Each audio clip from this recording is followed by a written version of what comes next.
बिस्मिल्लाहिर्रहमानिर्रहीम। अस्सलाम वालेकुम। मैं हूं बुशरा सदीकी और ये है आपका अपना यूट्यूब और फेसबुक चैनल। आज जस्टिस बाबर सत्तार ने अदालती मज़ाहमत का एक नया रंग दिखाया, और अगर मैं ऐसे कहूं कि उन्होंने कानून की बालादस्ती के लिए एक ऐसी राह हमवार की है जिसके बाद बहुत सारे लोगों की चीखें निकल गई हैं, तो गलत ना होगा। लेकिन इस पर बात करने से पहले मैं बात करूंगी जो किसानों का इस्तेहसाल, माशी इस्तेहसाल हो रहा है उस पर। कहते हैं कि जिस खेत से दहका को मुयस्सर नहीं रोटी, जिस खेत से दहका को मुयस्सर नहीं रोजी, उस खेत के हर खोशाए गुंदम को जला दो। लेकिन यहाँ पे जिस तरीके से इस्तेसाल किया जा रहा है, वहाँ पे आप 16 रुपए की रोटी देते हो और यहाँ से आपने किसान के बच्चों से उसके मुंह का निवाला छीन लिया है। और जब वो सड़कों पर आकर एहतजाज करते हैं, अपना हक इस्तेमाल करते हैं, तो आप जुल्म और फस्तायत का एक नया दौर शुरू कर देते हो। इंतहा होती है। हाँ, गलती तो किसानों की है कि उन्होंने अपने हक के लिए आवाज़ क्यों बुलंद की, उन्होंने एहतजाज क्यों किया। असल में गलती ये है कि हम इस मुल्क में पैदा ही क्यों हो गए। ये मुल्क तो आप जैसे अशरफियाओं का है, आप जैसे चौधरी निजामुद्दीन का है, आप जैसे मोहसिन नकवी का है, आप जैसे चोर मरियम नवाज का है, आप जैसे चोर नवाज शरीफ का है, आप जैसे जोकर शहबाज शरीफ का है, जरदारी का है, बिलावल का है और उसकी आने वाली नस्लों का है। हम अवाम तो बस अहमी है, गुलाम इब्ने गुलाम, आवाज भी नहीं उठा सकते। पता नहीं क्यों कायदे आजम ने और उनके लोगों ने इस मुल्क का नाम इस्लामी जमहूरियत पाकिस्तान रख दिया है। ये तो इस्लामी गैर जमहूरियत पाकिस्तान है। इसमें जमहूरियत किधर है? फंडामेंटल राइट्स, आइन। ओह माय गॉड, पाकिस्तान में तो आइन भी है और आइन फंडामेंटल राइट्स की बात करता है। इस आइन को बदल दो, ये आइन ही गलत है, गलत लिखा है इस आइन में। इस आइन की टुकड़े टुकड़े कर दो। किधर है काजी फाइज ईसा साहब? ये आइन की किताब, मुकद्दस किताब, ओ माय गॉड, इस मुकद्दस किताब में देखें कितनी गलत बात लिखी है। ये मुकद्दस किताब जमहूर को बोलने का हक देती है, बोलने की आजादी देती है। और आपको पता है, आपको, आपके सहूलतकारों को, आपके लाने वालों को और जो आपको एक्सटेंशन देना चाह रहे हैं उन लोगों को ये बात तो पसंद नहीं है। इसलिए काजी फाइज ईसा साहब, फौरन से पेशतर आप इस आइन, इस मुकद्दस किताब में जो एक गैर और बड़ी गलत बात लिखी है ना, फंडामेंटल राइट्स, वो हटा दीजिए। फिर ये किताब बहुत मुकद्दस हो जाएगी। और मैं इस पर क्या बात करूं, किसानों पर जिस तरह लाठी चार्ज हुआ, उनको पहले उनके परेशान है यार, उनको ये समझ नहीं आ रही कि पूरे साल की मेहनत के बाद जब उनको 2 वक्त की रोटी नसीब नहीं होगी, उनके बच्चे भूखे मरेंगे, तो वो क्या करेंगे। उस पर जुल्म ये कि आप उन पर लाठी चार्ज करते हो, उनको जेलों में बंद करते हो, तो शर्म करो, शर्म का मुकाम है। और फिर जगह जगह जाकर अपनी टिकटॉक वीडियोस बना रहे होते हो कि आज हमने ये किया, आज इस अस्पताल में गया। मतलब डूब मरो शर्म से। और डूब तो उस वक्त मरोगे ना शर्म से जब शर्म होगी। लेकिन खैर से, इस पर जितना बोला जाए, जितना गुस्सा और भड़ास निकाली जाए, कम होगा। लेकिन आगे बढ़ते हैं। आज जो मैंने जिस तरह कहा कि बाबर सत्तार ने अदालती मज़ाहमत का एक नया रूप दिखाया और अपना भी एक नया रूप दिखाया, बल्कि उन्होंने जो कुछ भी किया आइन और कानून के मुताबिक किया। अब आज एक केस जो जस्टिस बाबर सत्तार सुन रहे थे, उसका पहले मैं आपको थोड़ा सा ब्रीफ दे दूं कि बुशरा बीबी और उनके वकील लतीफ़ खोसा क्या एक ऑडियो रिलीज हुई थी, जिसमें बताया गया कि बुशरा बीबी और उनकी इमरान खान की बहनों के दरमियान इख्तलाफात है। ये कुछ पार्ट उन्होंने रिलीज किया था सिर्फ लोगों को एक नैरेटिव बिल्डअप करने के लिए।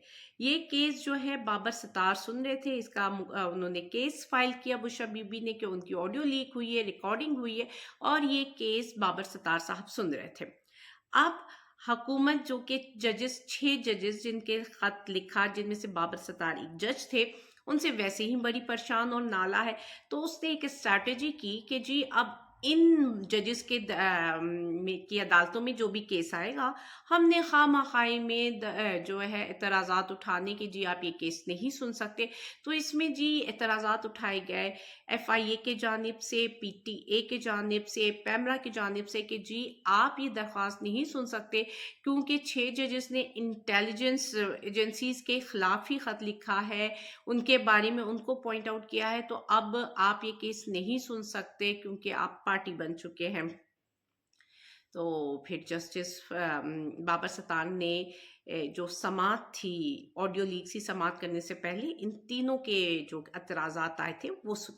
سب سے پہلے جی انہوں نے ایف آئی اے کے اعتراضات سنے، اور انہوں نے ایف آئی اے کے جو ایڈیشنل پروسیکیوٹر جنرل ہوتے ہیں ان کو بلایا جی، ایڈیشنل اٹارنی جنرل کو، اور ان سے کہا کہ جو درخواست ہے جس میں اعتراض ہے آپ مجھے وہ پڑھ کر سنائیں۔ جب انہوں نے وہ درخواست پڑھی تو جی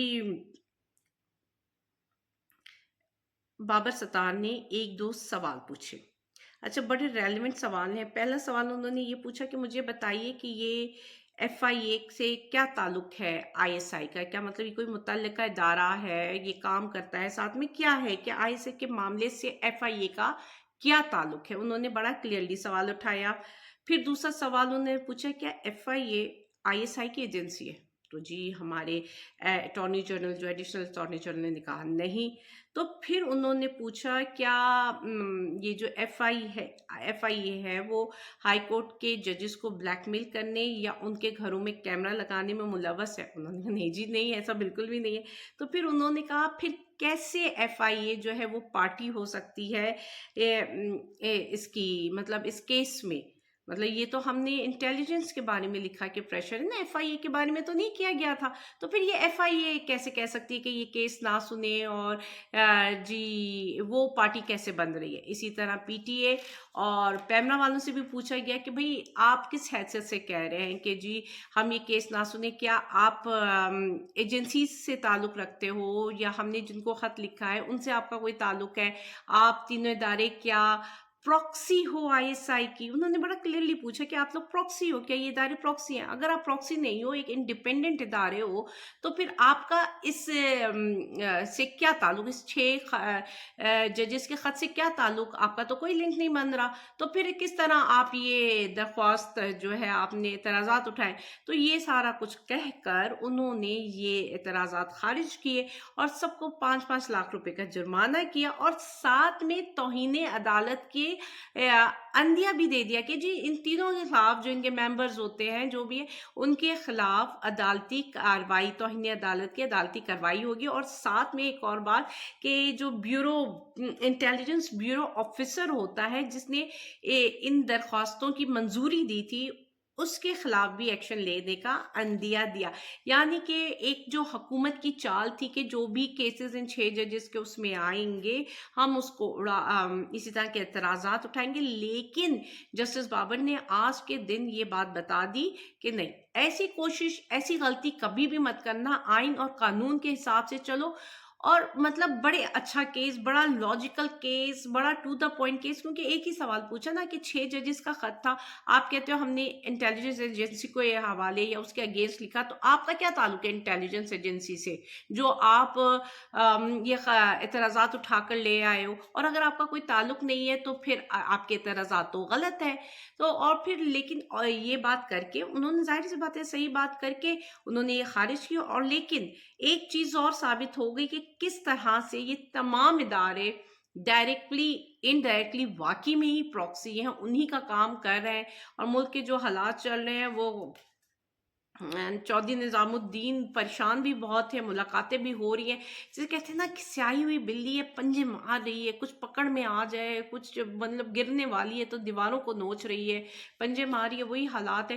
کیونکہ اب آپ دیکھ لینا کہ جب نواز شریف یا پی ایم ایل این جو حکومت میں ہے اس کو اپنا کوئی کام نکالنا ہوتا ہے تو وہ بلیک میلنگ شروع کر دیتی ہے، تو کہ جی ہم عمران خان سے بات کریں، عمران خان سے بات کریں۔ تو اور جب اسٹیبلشمنٹ کو کوئی کام نکالنا ہوتا ہے، ان کو پریشرائز کرنا ہوتا ہے حکومت کو، تو وہ شروع ہو جاتی ہے شور مچانے کے جی ہم عمران خان سے بات کریں، عمران خان سے بات کریں۔ تو یہ چلے تھے عمران خان کو مائنس کرنے، اور عمران خان کے بات کے علاوہ کوئی بات ہوتی ہی نہیں ہے۔ اب جس طرح رانا ثناء اللہ، پھر عرفان صدیقی آگے، اس سے پہلے جاوید لطیف صاحب تھے، پھر خواجہ سعد، اب مطلب جتنے بھی لوگ آ رہے ہیں وہ ایک نیریٹو بلڈ اپ کرنے کی کوشش کر رہے ہیں کہ جی ہم اسٹیبلشمنٹ کے اگینسٹ ہیں، اور وہ اپنا پرانا نیریٹو لے کر آئے ہوئے ہیں۔ میاں صاحب چائنا جا چکے ہیں، और ये एक खेल खेल रहे हैं तो ये सिर्फ एक खेल है। अब लोग बेवकूफ़ नहीं बन रहे हैं ना। आप अगर इतने ही एंटी एस्टैब्लिशमेंट हो या आप उनकी हरकतों को सपोर्ट नहीं कर रहे हो, तो आप खुलकर बात करो। क्यों हुकूमत ली हुई है पंजाब में, क्यों अपना भाई बनाया वज़ीर आज़म, और अब यहाँ दी है कि अपने समधी को भी आपने डिप्टी वज़ीर आज़म बना दिया। अच्छा, जो joker Azam I mean so called क्या है, चोरी शुदा मैंडेट वाले वज़ीर आज़म है, उनकी अपनी तो कोई हैसियत नहीं है, उनके पास अपनी तो कोई पावर नहीं है, तो डिप्टी प्राइम मिनिस्टर के पास क्या पावर होगी भाई? असल पावर का सरचश्मा तो है मोहसिन नकवी अभी, और फिर उसको सपोर्ट करने वाले चौधरी निजामुद्दीन। तो इनकी तो पहले कोई हैसियत नहीं है, तो फिर अपना डिप्टी प्राइम मिनिस्टर ले आओ या कोई भी मिनिस्टर ले आओ, उससे क्या फ़र्क पड़ना है। लेकिन मुल्क के हालात जी जिस तरफ गामजन है, मईशत आप देख लीजिए, साथ में पीआई की निष्कारी जिस तरह की जा रही है, और जिस तरह सस्ते दामों यार मुल्क के सासे को बेचा जा रहा है, देख कर पढ़ कर दुख होता है। यहाँ बिजली की कीमतें बढ़ रही हैं, गैस की कीमतें बढ़ रही हैं, लोगों के पास खाने को कुछ नहीं है। आधा किसान मतलब ज़राअत है ना, हम तो एग्रीकल्चरल कंट्री है ना, ये बड़े फ़ख्र से बात करते थे। तो जहाँ पे किसान मतलब ज़राअत से किसका ताल्लुक है, किसान तबके का, उस वही भूखा मरेगा। तो फिर कहाँ की ज़राअत, कहाँ का मुल्क, मुझे तो समझ नहीं आ रही किस तरफ लेकर जा रहे हैं। आखिर में ये बात कहना चाहूँगी कि जो कौमें होती है ना, वो बमों से, गोलियों से नहीं तबाह होती। आप मिसाल देख लीजिए, अफगानिस्तान है, आपने उसको पूरा तबाह कर दिया था, कितने बम मारे, तबाह हुई, वो आज भी खड़ी हुई है। और आज पाकिस्तान से ज़्यादा बेहतर हालात हैं उसकी मईशत के, रूल ऑफ लॉ के। जापान, जापान पे भी तो बम मारा था, पूरा जापान तबाह हो गया। आज मुल्क की सबसे बेहतरीन टेक्नोलॉजी आपकी जापान में है। जापान से ज़्यादा तरक्की याफ्ता कोई और मुल्क नहीं है। तो कौम बमों से, गोलियों से तबाह नहीं होती, कौमें तबाह होती है नाइंसाफ़ी से, करप्शन से, झूठ से। जहाँ रूल ऑफ लॉ, कानून की बालादस्ती नहीं होती, जहाँ इंसाफ नहीं होता, जहाँ गरीब के लिए इंसाफ और अमीर के लिए इंसाफ और होता है, वहाँ कौमें तबाह होती हैं। और हम मुसलमान मुल्क पाकिस्तानी, हमारे जो तबाही है उसकी सिर्फ और सिर्फ वजह यही है कि हम इंसाफ देने में नाकाम हो गए हैं। मुझे इजाज़त दीजिएगा। अल्लाह हाफ़िज़।